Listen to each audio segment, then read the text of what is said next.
Early that day, the weather turned, and the snow was melting into dirty water. Streaks of it ran down from the little shoulder-high window that faced the backyard. Cars slushed by on the street outside, where it was getting dark. But it was getting dark on the inside, too. He was in the bedroom pushing clothes into a suitcase when she came to the door. "I'm glad you're leaving." "I'm glad you're leaving," she said. "Do you hear?"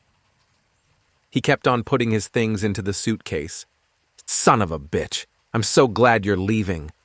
She began to cry. "You can't even look me in the face, can you?" "Son of a bitch, I'm so glad you're leaving." She began to cry. "You can't even look me in the face, can you?" Then she noticed the baby's picture on the bed and picked it up.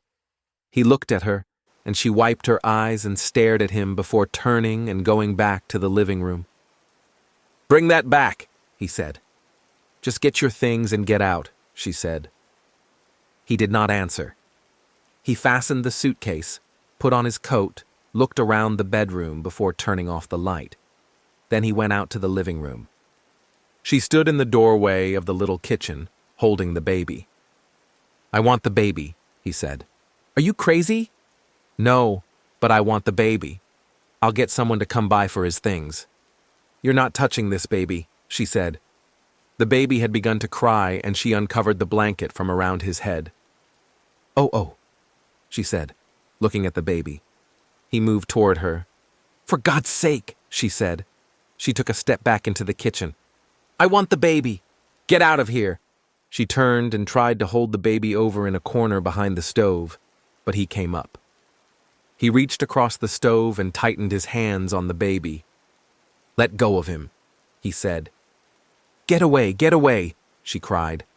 The baby was red-faced and screaming. In the scuffle, they knocked down a flower pot that hung behind the stove. He crowded her into the wall then, trying to break her grip. He held on to the baby and pushed with all his weight. "Let go of him," he said. "Don't," she said. "You're hurting the baby," she said. "I'm not hurting the baby," he said. The kitchen window gave no light.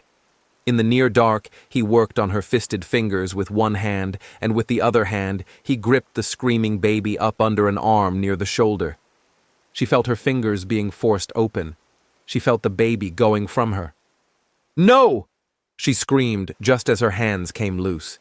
She would have it, this baby. She grabbed for the baby's other arm.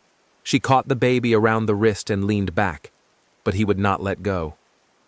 He felt the baby slipping out of his hands, and he pulled back very hard. In this manner, the issue was decided.